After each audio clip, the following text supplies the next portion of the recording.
Lukiskan cerita dari Alim, salah satu followersku.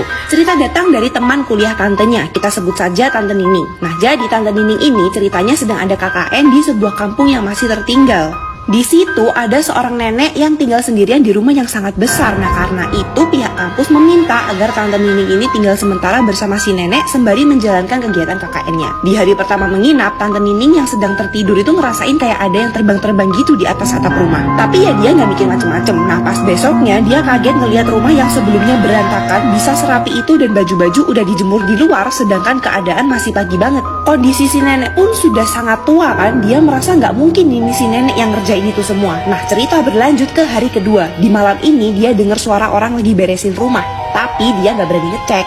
Terus nih ya, di hari ketiga suara yang sama itu kembali dia dengar. Kali ini dia memberanikan diri buat ngelihat apa yang sebenarnya terjadi dan ada siapa di sana. Dan emang gak ada siapa-siapa.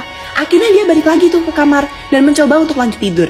Posisi dia memejamkan mata tapi masih sadar. Nah, Tante Nining ini merasa ada sesuatu yang terbang di atasnya dan waktu dia buka mata, dia ngeliat dengan jelas si nenek itu lagi terbang tapi cuma kepalanya aja, jadi mirip kuyang gitu. Dan si nenek itu tertawa seram, membuat Tante Nining itu tidak bisa bergerak sama sekali. Teriak pun dia nggak sanggup. Nah, singkat cerita, dijemputlah Tante Nining ini sama keluarganya dengan kondisi masih tidak bisa bergerak. Dibawa ke RS, tidak ada hasil, akhirnya dibawalah dia ke orang pintar dan menjalani terapi selama berbulan-bulan. Ketika sudah lumayan bisa bergerak, Tante Nining memberitahu keluarganya tentang apa yang sebenarnya terjadi lewat tulisan, karena memang dia masih belum bisa mengeluarkan suara. Tapi naas, setelah menulis cerita itu, Tante Nining meninggal dunia. Dan ternyata setelah kejadian itu, si nenek sudah mengancam Tante Nining untuk tidak menyebarkan cerita itu ke siapapun atau dia akan kehilangan nyawanya. Begitu ceritanya guys. Semoga untuk Tante Nining ditempatkan di sisi Tuhan. Mari kita doakan supaya beliau bisa beristirahat dengan tenang dan keluarga yang ditinggalkan